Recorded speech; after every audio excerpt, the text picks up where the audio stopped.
Sometimes following the Lord's leadership is going to be easy. It's just going to be, hey, go and help that person. Oh, go and do this. Go and do that. And you're going to step into it, and it's going to fit you like a glove. It's going to be within your wheelhouse. It's going to be within your spiritual gifts, in with your heart priorities and different things like that. It's going to be very much, it feels like, hey, I'm made for this. I love doing this. I love serving people in ways that I'm good at, and all these different things. And that's part of being responsive to the Lord and how He has made you.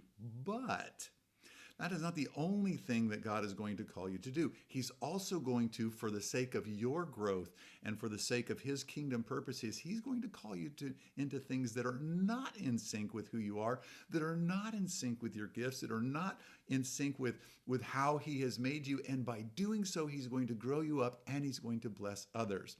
I remember years ago, I was a part of a sidewalk Sunday school team in Santa Barbara, California, when I was at Westmont, and we went into the neighborhoods and in low income neighborhoods in Santa Barbara, and we just gathered a bunch of people's kids and on Sunday afternoons, and we took them for 2 hours and we played with them, and then we had Sunday school.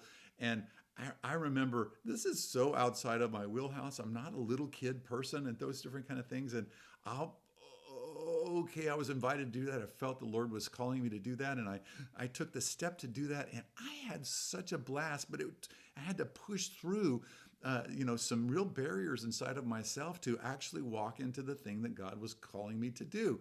The same kind of a thing with preaching at the rescue mission in Santa Barbara. I went and preached sermons, and these guys are kind of a captive audience because they have to listen to your sermon before the rescue mission is gonna feed them. And that was so outside of my wheelhouse, but it was part of serving. And so the Lord is going to call you to serve in areas that are just cut to fit for you in the way that you've been wired. And He's also going to call you into places where it's really going to demand something of you. You're going to have to stretch yourself. You're going to, in walking in obedience, have to step outside your comfort zone and do something that really doesn't fit you at all. And all of it is being responsive to the Spirit's leading.